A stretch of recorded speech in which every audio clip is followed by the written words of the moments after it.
Nós lemos no versículo 1 e 2, na introdução da carta do domingo passado, que diz: Paulo, apóstolo de Cristo Jesus, pela vontade de Deus, aos santos que vivem em Éfeso e são fiéis em Cristo Jesus.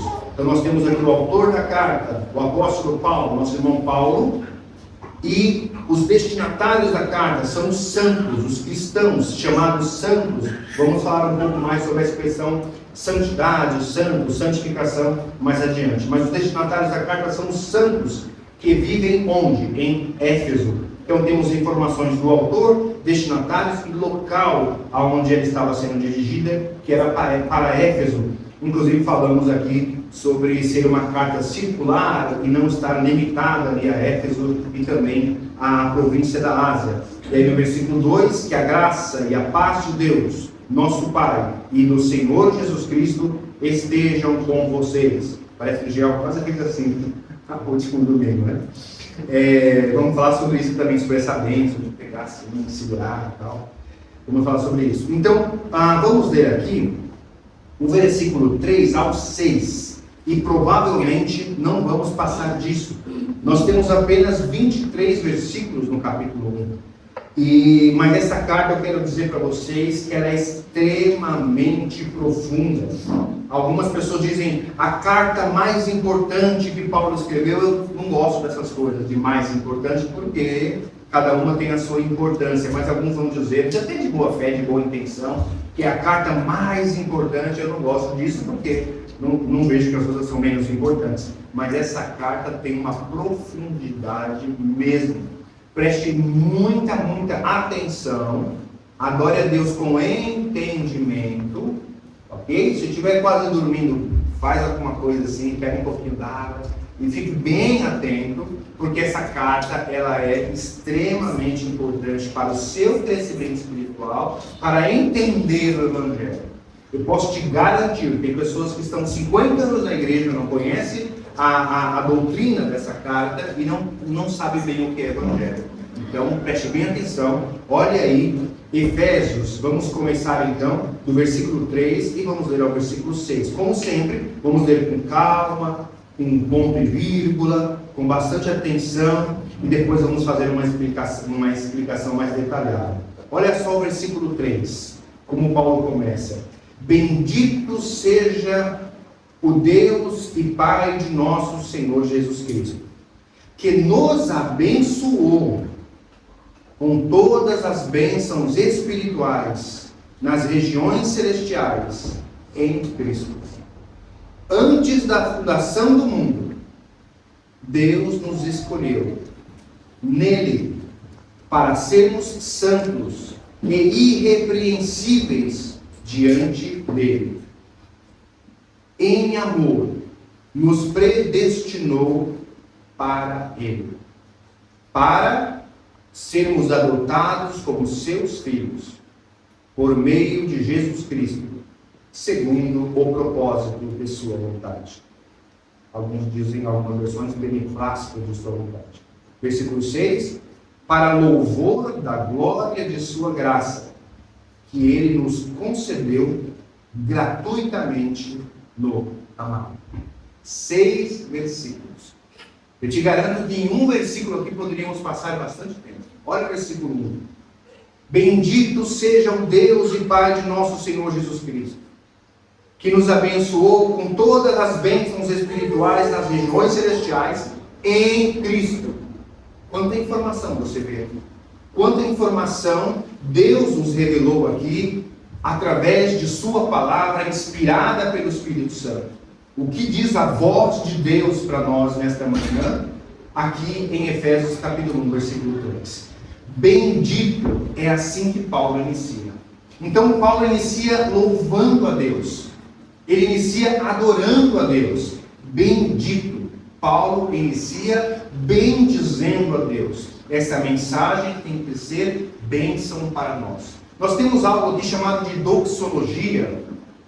Evito usar termos técnicos, mas é uma doxologia, do versículo 3 ao 14. É uma só sentença. É uma das maiores sentenças, talvez seja a maior sentença que nós temos aqui no texto bíblico, na Bíblia Sagrada.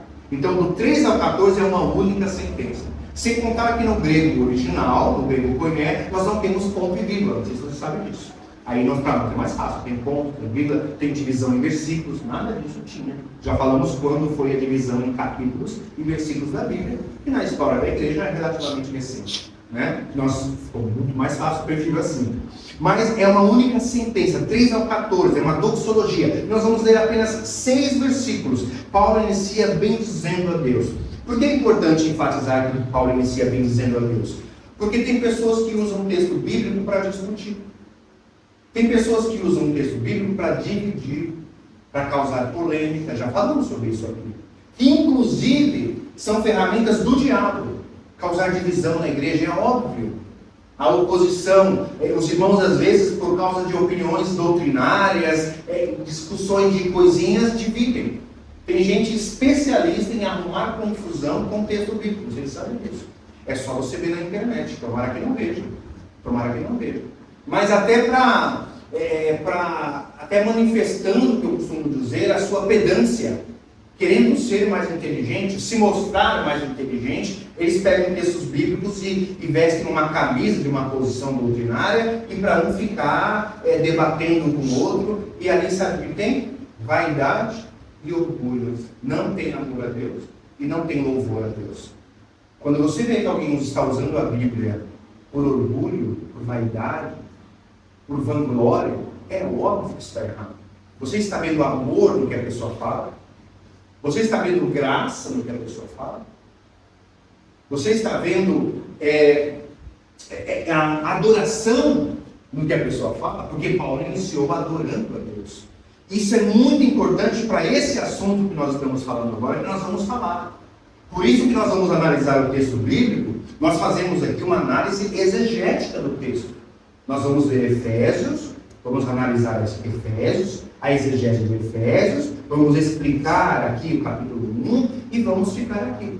Nós não vamos fazer uma exploração sistemática de outros textos que vão falar sobre outras coisas e tentar encaixar esse texto no nosso sistema teológico que nós já predefinimos. Não vamos fazer isso. Nós vamos analisar. Alguns irmãos estão entendendo e outros não estão tendo a mínima ideia do que eu estou falando. E às vezes, mas eu tenho que falar, porque eu sei que tem pessoas que gostam de se aprofundar um pouco mais e vão entender o que eu estou falando. Mas o importante é que você saiba que Paulo iniciou bendizendo a Deus, adorando a Deus. E é assim que nós temos que ler e estudar a palavra, com amor, com graça e com adoração. E nada além disso. Então vamos continuar. Bendito, tem 3 razões, no mínimo aqui, são 3 razões que Paulo tem para bendizer a Deus. Quais são? Nós vamos ver nos próximos versículos. O Anderson sabe porque ele está ali falando alguma coisa. Então Deus nos escolheu, Deus nos predestinou, Deus nos agraciou, e essas são uma das razões de Paulo, algumas das razões que vamos ver nos próximos versículos. Olha uma coisa interessante, Paulo diz aqui que nos abençoou.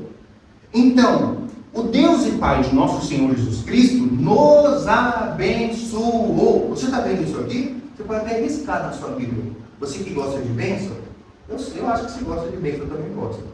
Ele nos abençoou. O que significa isso?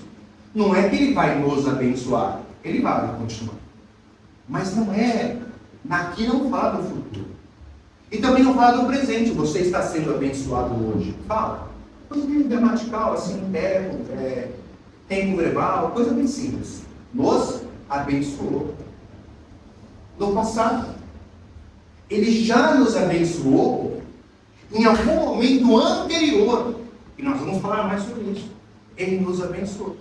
Então você que está aqui na casa de Deus, que nós somos casa de Deus, falamos disso em Timóteo, você que está buscando a Deus com sinceridade, você que está aqui ouvindo a palavra e faz parte do corpo de Cristo, saiba de uma coisa, você já é abençoado. Eu não preciso falar, receba a tua bênção aí, eu te abençoo, eu declaro sobre você uma bênção, como se eu tivesse algo para declarar sobre você, se eu tivesse num outro patamar, ou numa outra dimensão, ou tivesse algum tipo de unção para abençoar você, e você dependesse de mim para ser abençoado. Porque muitos líderes de ministérios, de igrejas, controlam as pessoas, dominam as pessoas, manipulam as pessoas assim. Eu tenho uma unção, eu tenho um lugar especial, eu tenho acesso a Deus, que você não tem. Então você vai vir até mim e você vai ser abençoado. Aí fala, vem aqui buscar a tua bênção. Já ouviu isso? E pessoas, vou lá na igreja, por quê? Vou buscar a minha bênção. O foco está totalmente errado. Mas por que você vai buscar a sua bênção na igreja se você já é abençoado? Você já é abençoada só por fazer parte do corpo de Cristo. Obviamente você vai para a igreja para adorar a Deus, para fazer parte, porque você é membro do corpo de Cristo. Nós temos que congregar e nos reunir. Isso é bíblico. Não deixe de congregar, faça parte. Mas tenha certeza, eu não tenho que declarar bênção para você, sobre você. Você já é abençoado. Quem te abençoou foi Deus, por meio de Jesus Cristo. Não sou eu que... Você não depende de mim para ser abençoado. Temos que falar sobre isso. Temos que falar isso. Obviamente, quem gosta de manipular e controlar as pessoas vai dizer que não. O pastor, o bispo, o apóstolo, o vice-deus, não sei, ele que abençoa as pessoas precisam do óleozinho dele, da areia de Israel, esse monte de coisa, e da caneta abençoada, declarem 3 vezes por dia que você... Não precisa. Você já é abençoado. Deus nos abençoou. Não é o que está escrito aqui? Já aconteceu. Você já foi abençoado. Olha que maravilha. É a palavra de Deus. Então, se você crê na palavra, você está proibido de achar que não é abençoado. Porque assim diz Deus, não sou eu que estou dizendo. Então, eu tenho certeza de dizer que Deus garante a sua palavra. Já tinha pensado nisso? Que você é abençoado? E aí, ele continua. Mas que tipo de bênção? Tudo bem, fui abençoado, mas a palavra bênção pode ser genérica, pode ter várias nuances aí. Tem uma questão semântica da palavra bênção. Que tipo de bênção? Com todas as bênçãos espirituais. Não é isso? Está aqui? Estou confiando que está aqui atrás. Com todas as... Está assim que eu sei. Com todas as bênçãos espirituais. Todas as bênçãos. Deus não negou bênção para você. Esse Deus, o nosso Deus, a palavra está dizendo que Deus não negou bênção para você. A palavra está dizendo que todas as bênçãos espirituais. Aí a gente vai dizer, mas eu não gosto muito das bênçãos espirituais, eu gosto mais das materiais. Aí é outro assunto. Eu quero a chave, diz para mim, receba a chave, eu vejo um entregando chave, ela diz, Deus me revelou, e Deus revela tudo. Eu chamo de crente Kodak, né? Isso é crente Kodak. Mas não, a palavra de Deus é a revelação de Deus, já está revelado. Todas as bênçãos espirituais, Deus já te abençoou com todas essas bênçãos espirituais. Olha que bênção de texto. Por isso que Paulo já começou bendizendo a Deus. Bendito é o Senhor. Não é para discutir, não é para fazer inimizade, não é para separar por causa de... É louvor a Deus mesmo. Não sei se você sente gratidão a Deus por isso. Se não sente, se preocupe. Não sei se você consegue ver a profundidade disso. Com todas as bênçãos espirituais. Quando você for orar a Deus, buscar a Deus, louvar a Deus, ouvir a palavra, adorar a Deus de alguma forma, pense, eu fui abençoado por Deus com todas as bênçãos espirituais. Porque ninguém está sabendo. Alice, né? Alice está adorando a Deus já para ouvir. É isso aí, Senhor. Acho que ela falou, fala, Senhor, para. Estou brincando, porque eu já ouvi isso. Então, com todas as bênçãos espirituais nas regiões celestiais em Cristo. Nas regiões celestiais em Cristo. Vamos pensar mais sobre isso. Como assim regiões celestiais em Cristo? Como assim? Peraí. Então tem umas regiões celestiais. Já pensou nisso? Está vindo bênção de lá. Toda boa dádiva vem do alto. Estudamos isso em Tiago. Então você tem bênçãos para você que já foram dadas, atenção, Não te falar, mas eu vou fazer, vem aqui 7 quintas-feiras, 7 dias de jejum, o propósito, inventaram um tal de propósito aí, que isso virou uma heresia, cara. Um tal de, um negócio profético, e a quinta profética, até hoje eu não entendi que tal de profético é esse. Eu não consigo entender, é o tal do profético, olha, tem até dança profética, como que se dança profeticamente, gente? Eu não consigo entender isso. Não é, enfim, são as modas do Evangelho, que não tem nada a ver, existe um distanciamento da palavra de Deus, assim, longo. O Evangelho do homem, o Evangelho de manias, o Evangelho de modismos, não é o Evangelho bíblico. Mas nós sabemos que Deus os abençoou com todas as bênçãos espirituais nas regiões celestiais em Cristo. Olha só, gente, atenção a essa palavra em Cristo, essa expressão em Cristo. Em Cristo, porque tudo é em Cristo, não é nada sem Cristo. Isso é muito importante. Tem gente que fala, Deus, eu adoro a Deus, Deus está no meu coração. Não, porque Deus vai falar de Jesus Cristo para ela, sente uma versão, falta entortar os dedos. Como assim? Como é que você diz que ama Deus, Criador dos céus e da terra, o Deus soberano, e você não quer saber de Cristo? Você sabe que falar Deus genericamente é complicado. Chega no muçulmano e fala, você acredita em Deus? Ele fala, acredito. Aí é Deus. Só que o Deus dele não é um Deus Criador do céu, não é o nosso Deus. É um Deus que eles criaram lá. Quase 600 anos depois de Cristo, eles inventaram lá a teoria dele. E você fala Deus, eles acham que é. Agora, quando você fala Cristo, Jesus Cristo, o Pai de nosso Senhor Jesus Cristo, então agora estamos sabendo de que Deus nós estamos falando. Então a igreja é em Cristo, é por meio dele, é para ele, não é? É tudo por ele. Então a expressão em Cristo não podemos esquecer. Isso é só a introdução. Olha só o versículo 4 que nós já lemos. E quando tudo isso aconteceu? Qual foi o marco histórico?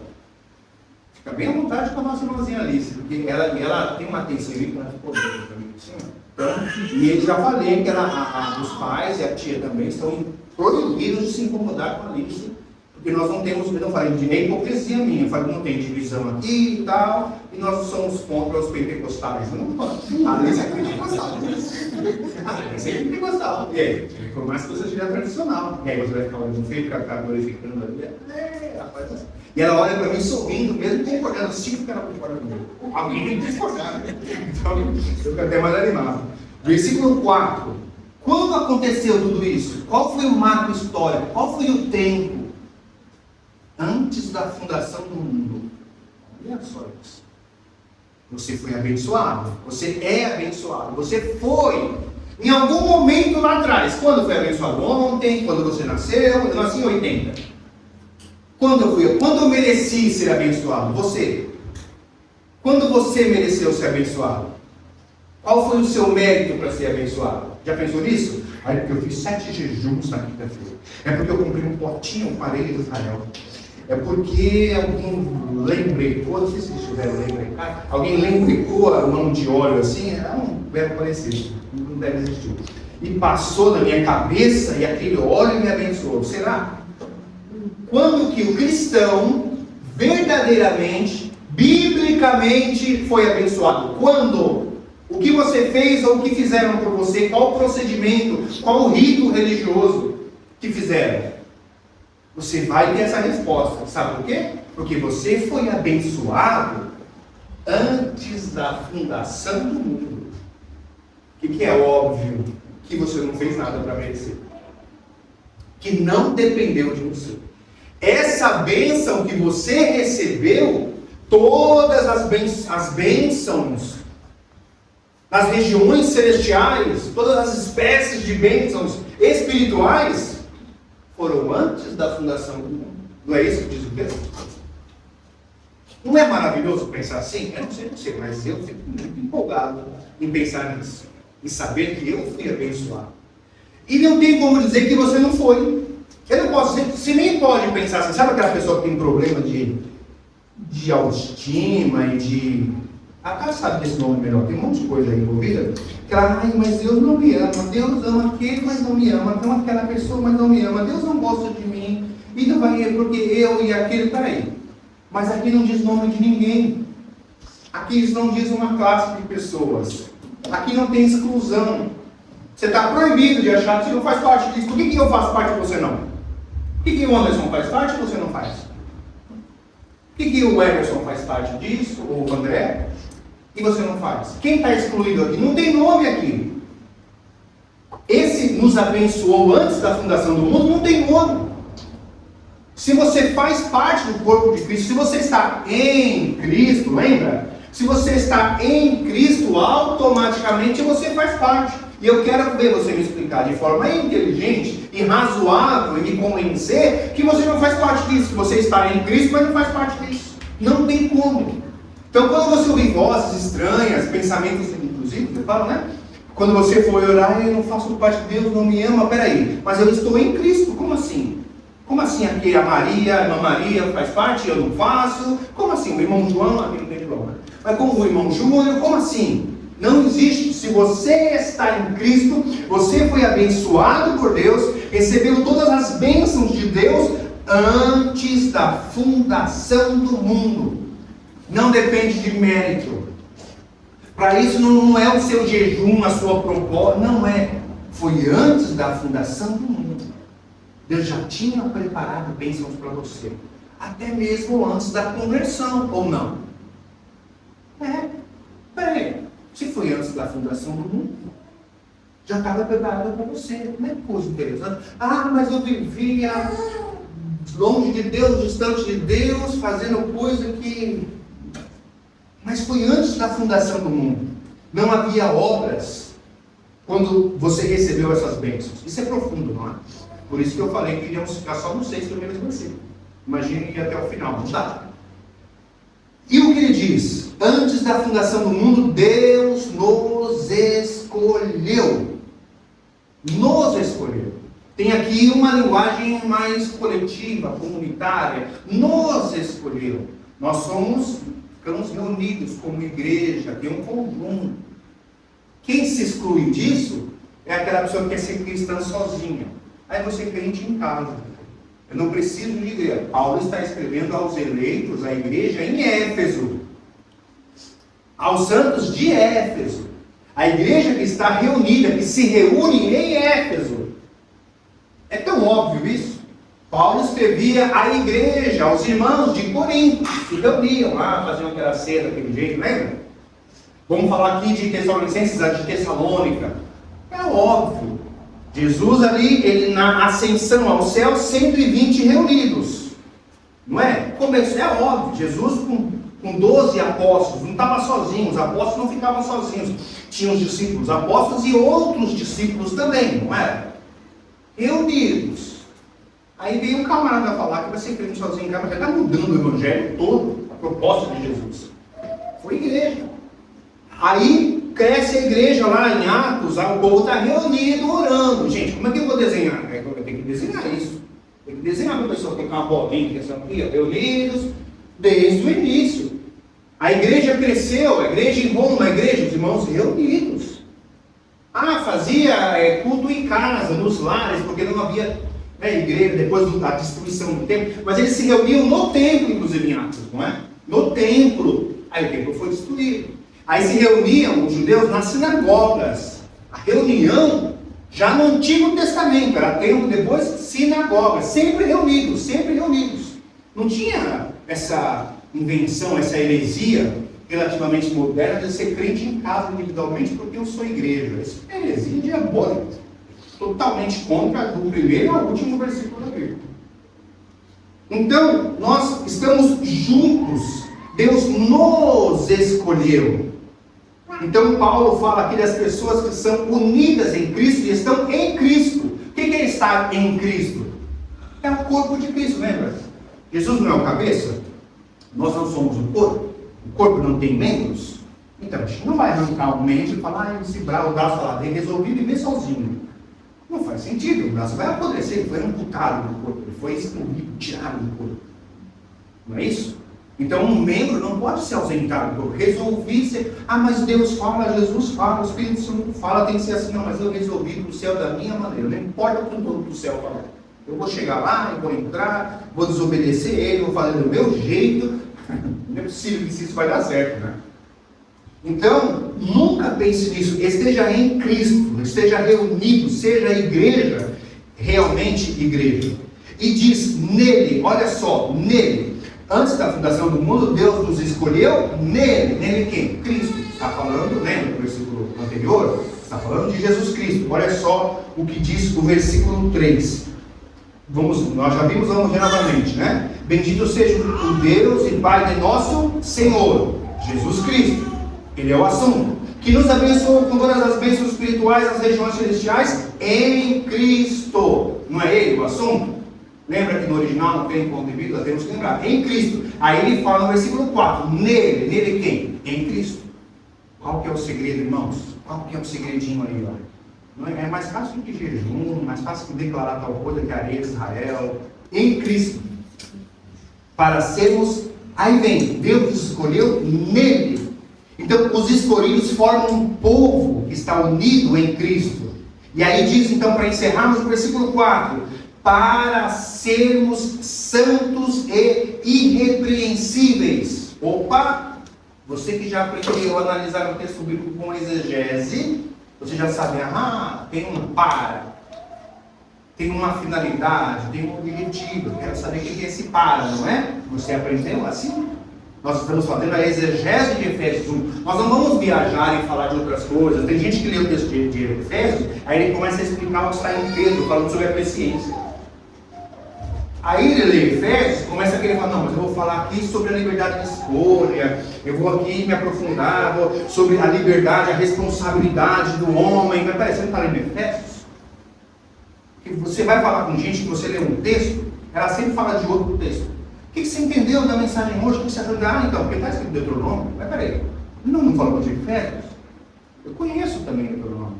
Só que o assunto hoje é Efésios. Você vai falar de Efésios, análise em Efésios. Não vamos falar de outro texto, outras coisas. O que diz o texto de Efésios? Você sabia que tem gente que lê a Bíblia, estuda a Bíblia assim? Ela lê Efésios, ela vai para outro texto, vai para outro texto, ela nunca mais volta para Efésios. Então você não estudou Efésios? Então estuda aquela coisa, irmão santo. Você quer estudar Pedro? Então estuda Pedro. Se está falando de Efésios, está falando de Pedro. Nossa análise exegética é em Efésios. Então o que diz o versículo 4? Tudo isso foi antes da fundação do mundo. Deus nos escolheu, falamos de eleição, nele, em Jesus Cristo. Amém? Para quê? Para que tudo isso? Irmãos, qual a finalidade? Está no texto aqui. Para sermos santos e irrepreensíveis diante dele. Aí em amor ele vai continuar no outro versículo. Olha só isso aqui. O que você acha disso? Deus nos escolheu, amém. Antes da fundação do mundo, amém. Para quê? Para sermos santos e irrepreensíveis diante dele. Temos que falar então sobre o que é ser santo. Temos que falar então sobre santidade. A palavra irrepreensível, se você não entender bem o contexto, pode pensar, peraí, mas eu não sou irrepreensível, então você acha que alguém aqui é? Você acha mesmo que alguém aqui é irrepreensível? Você acha mesmo que eu sou irrepreensível? Eu não tenho a mínima vontade de parecer aqui mais evoluído e mais santo que você, a mínima vontade. Eu gosto de me mostrar no mesmo barco, com as mesmas limitações e falhas. E tem gente ainda que eu acho, sim, que eu admiro personalidade, que eu acho ainda até que é melhor que a minha. Já dei exemplos aqui. Nós não somos. Vamos tomar cuidado com o que achamos o que é irrepreensível. Antes de falar santidade. Irrepreensível tem muito a ver com o seu testemunho. Tem muito a ver a forma que você é visto. Então, o que é ser irrepreensível? É você dar um bom testemunho para as pessoas. É você ser bem visto. É você ter boa fama. Aí você pensa na sua fama. Como é minha fama na família, como é minha fama na sociedade de forma geral, com meus vizinhos, como é minha fama no meu trabalho, quando as pessoas olham para mim, o que elas veem em mim? Será que elas veem em Cristo? Será que elas veem a santidade? Santidade, vamos falar mais em santidade, pode ser, tem gente que entende de uma forma errada. Mas será que elas veem em mim uma pessoa pura, que busca pureza, uma pessoa com falhas? Eles vão ver falhas, né? Não vão, mas vão ver ali em mim, no mínimo, uma vida moral, digna, vamos dizer assim. Será? Temos que pensar nisso. Isso tem a ver com ser irrepreensível. Mas falando da santidade, que é uma finalidade, então o que nós estamos vendo aqui? Que essa eleição, essa escolha que Deus nos escolheu, é uma finalidade. Então nós somos escolhidos para sermos santos. Não é porque você é santo. Entende isso? Você não foi escolhido porque você é santo, sim? Você foi escolhido porque você é santo? Não. Você foi escolhido para ser santo, não porque você é santo. Isso é muito interessante, né? Não é isso que diz o texto? Foi antes da fundação do mundo, você já era santo. Não, eu sou tão santo, mas tão santo que antes da fundação do mundo eu já era santo. Faz sentido? E Deus te escolheu lá atrás, nem santo você é. E aí vamos falar mais sobre a palavra santo, porque isso pode gerar problema. Nós temos a santidade, ela... Tem gente que pensa assim, você fala assim, o que é santificação? Ela fala separação do pecado. Olha, é uma expressão simples, ajuda bastante, mas ela não pode se limitar a isso. Você pegar a palavra santificação, santidade, ser santo, é ser separado do pecado. Ponto. Não é bom. Por quê? Porque você vai ver Jesus falando, é que Deus, o Pai, me santificou, porque eu me santifico. Mas peraí, santificação é a ausência do pecado, quer dizer então que Jesus tinha pecado e foi separado e passou a não ter pecado? Não, não faz sentido. Então, santificação no Antigo Testamento você vai ver que tinha objetos que eram santificados. Não é que o objeto era pecador, aí se converteu? Não faz sentido. Então, cuidado de pegar a palavra santificação e falar que é separação do pecado. Você está limitando o conceito, o significado de santificação à separação do pecado, e não é bem assim. Nós vamos ver expressões santificação que não se refere a isso. Então, nós temos a santificação aqui no versículo 4. Posicional é aquela que o crente foi separado e pertence a Cristo. Então, você foi separado, Deus escolheu você, e você passou a pertencer a Cristo. Nesse momento você foi santificado.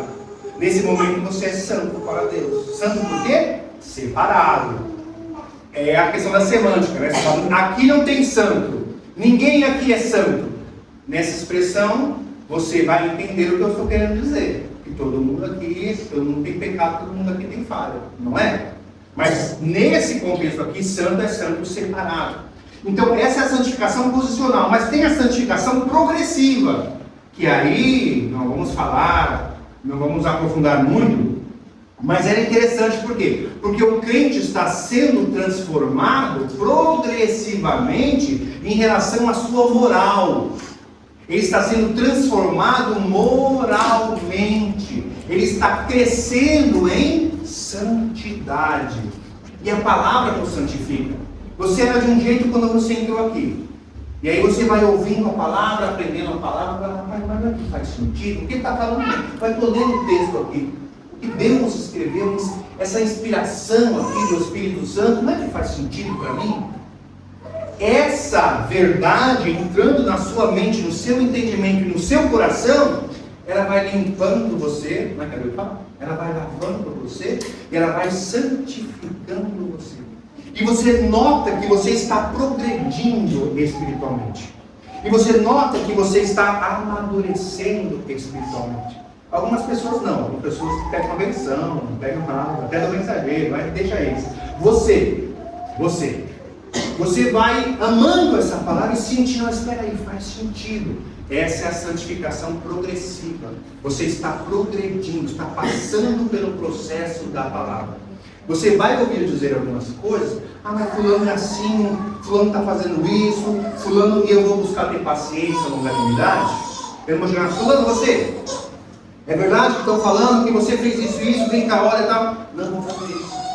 Eu vou orar a Deus para que essa pessoa passe pelo processo da palavra, pela santificação progressiva, que ela vá ouvindo a palavra e ela vai sendo santificada por essa palavra. Isso precisa de longanimidade, entende? Precisa de paciência, de amor, de graça. É por isso, essa santificação. Se você acha, olha, mas eu não estou muito bem espiritualmente, estou me sentindo acusado, eu sou fraco, ok, estamos todos no mesmo barco. Nós vamos ter paciência uns com os outros, vamos ter longanimidade uns com os outros. Tem coisa que que foge um mundo que não dá mesmo, e temos que chegar e conversar. Mas na medida do possível, o que eu peço a Deus é que Deus me dê paciência e longanimidade e graça para que eu possa esperar a pessoa passar por esse processo da palavra e ela mesma ir progredindo espiritualmente. E às vezes não é fácil, tá? Não é fácil. Tem cada coisa que você não tem ideia, porque você quer que a pessoa vá para o céu, você ao mesmo tempo não quer chatear a pessoa, não quer criar problemas, e você quer na igreja, mas ao mesmo tempo tem coisa que a Bíblia manda você aplicar a disciplina, porque a disciplina, a igreja tem que ter disciplina, então fica aquela coisa assim mesmo que a oração.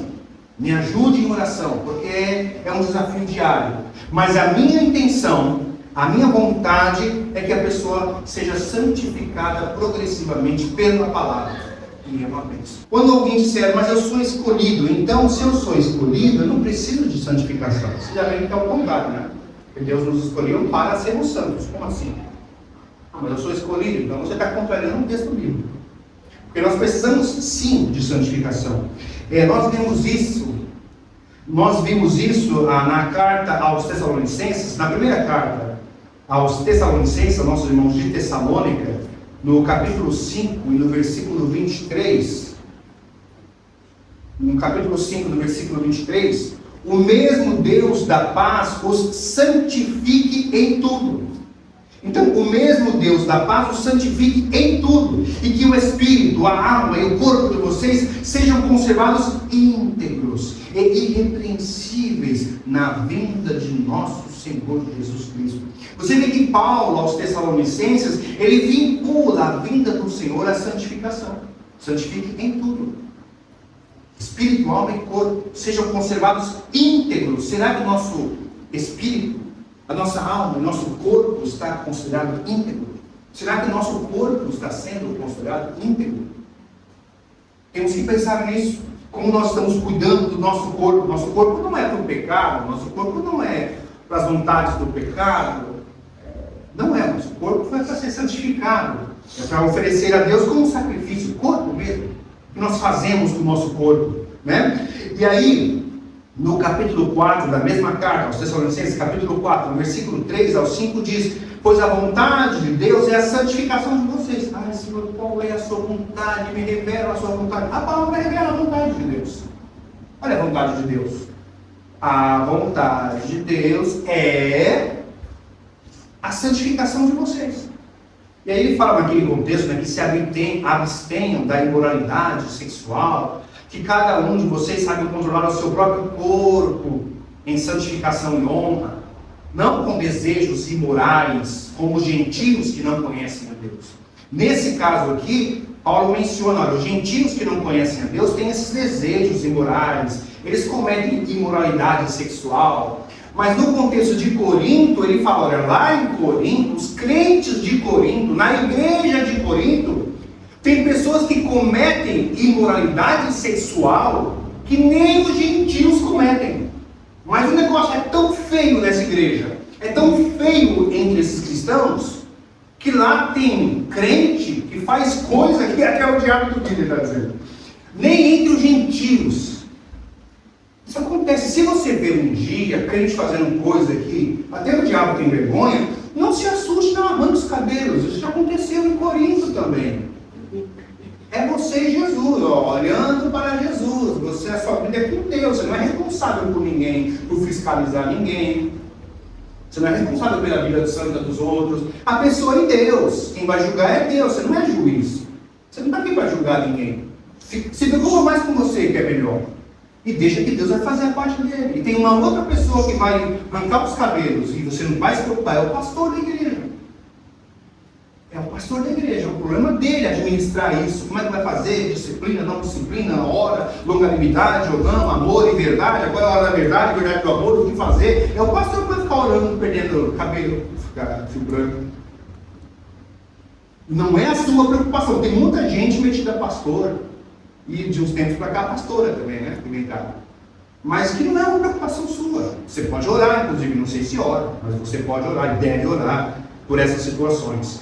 E aí na carta aos Hebreus, para fechar mesmo, na carta aos Hebreus, capítulo 12, versículo 14, diz: procurem viver em paz com todos e busquem a santificação. A paz, não sei se você busca a paz com todos, é bom, eu sugiro, tá? O texto manda e eu sugiro. Buscar a paz com todos, mas não é o assunto. Busquem o que? A santificação. Aí tem, depois da vírgula, tem uma explicação aí. Sem a qual ninguém verá o Senhor. Isso é importante, né? Ninguém verá o Senhor sem a santificação. Mais uma vez, não se preocupe com o irmão ao lado. Se preocupe com a sua vida. Não julgue servo alheio. Lembra em Romanos? Por que você julga servo alheio? A pessoa de Jesus, por que você está julgando ela? Quem é o Senhor dela? Não é Jesus? Por que você está querendo ser o Senhor? Peraí, Jesus, sai do trono, você está fazendo nada, eu vou sentar aqui e vou julgar. Não é? Peraí, Jesus não está tendo muita paciência, Senhor. Não é assim que se resolve as coisas. Deixa que eu sei mais. A igreja é de Jesus. As pessoas são de Jesus. Ele é o Senhor. Quem nós somos? Quem somos nós para querer administrar e resolver as coisas? Não faça isso. Seja humilde, porque aí tem arrogância que é outro pecado. Aí eu estou falando mal do pecado do meu irmão, mas estou sendo arrogante e orgulhoso, querendo ser mais que Deus, querendo tirar Jesus de trono. Olha que é um pecado grave. Orgulho é o pecado de Lúcifer. É capaz do irmão se converter, pedir perdão, sei lá, se arrepender, e você continuar com seu orgulho e cuidado. Cuidado. Então nós temos que orar pelos irmãos e não julgar os irmãos. E aí temos o versículo 5 e o 6 para encerrar. E eu acho que a gente nem vai encerrar, vamos deixar para o outro domingo, porque já podemos encerrar aqui. Para encerrarmos então, vou até responder isso aqui, porque eu não falo mais, quando faço isso aqui. Para encerrar então, quando eu penso em santificação, e eu penso então em pecado, define a santificação. Tem uma coisa errada também, que acontece muito na história da igreja, principalmente a partir... Não, isso não é a história da igreja no geral. As pessoas definiam que era o pecado, que a Bíblia não diz que é pecado. Aí o ser humano cria um tipo de pecado. E aí a partir dali você é pecador ou não, você é santo ou não, com base num pressuposto que ele criou. Vou te dar um exemplo. Eu digo para você, usar barba é pecado. É um costume. Tem igreja que é assim, eu me converti em 99, e eu, né, na minha época eu vi essas coisas. Então o irmão usa barba, então ele não é santo. Por quê? Está na regrinha aqui que usar barba é pecado. Quem criou a Bíblia? Não, foi a Bíblia. Foi o Evangelho segundo fulano de tal. E aí se você, quem é santo aqui? Quem não tem barba é santo, quem tem barba não é santo. E aí você é santo ou não, é mais santo ou não, conforme a listinha criada pelo homem, já viu isso? Quem usa saia, 4 dedos, tinha isso, estava de 4 dedos abaixo do joelho, tinha mesmo aquela quantidade assim, dos dedos abaixo do joelho. Aí, então, aí é o legalismo que se fala. E o irmão usou bermuda, de onde tira essa coisa, eu não sei, tá? O irmão usou bermuda. E os irmãos usarem bermuda é pecado. Por quê? Não sei. É que as canelas do irmão são maravilhosas. Então se alguém vê aquelas canelinhas, as pessoas vão pecar na cobiça. Sei lá, eu não sei, não consigo entender isso. Então a irmã podia usar 4 dedos. As canelinhas da irmã não tinham problema. Mas as canelinhas do irmão... De onde tiraram essas coisas, gente? Já viram isso? Não sei se todo mundo já ouviu. É pecado. Usar pintura é pecado, aí não sei o que lá. Aí a irmã enchia, tinha tão tal de diademas, a irmã enchia com os negócios de brilho no cabelo, os irmãos colocavam uns pin, colocavam umas coisas penduradas, um sapato brilhante, umas roupas esquisitas, uma gravata cheia de... Mas o brinco, você entende? Aí é santo e não é santo quem atende àqueles requisitos, aquelas regras criadas pelo homem. Isso é o problema. Aí quando você parte errado do que é pecado, do que não é pecado, você define a santificação e não santificação, errado também. Mas não é a santificação bíblica. O que a Bíblia diz que é pecado? O que é pecado segundo a boa interpretação da palavra de Deus? Só que esse povo não lê Bíblia. Esse povo não estuda a Bíblia. Aí eles criam umas tradições. Aí essa pessoa chega aqui na igreja, e com orgulho ainda, 30 anos no meu ministério, o pastor está de polo.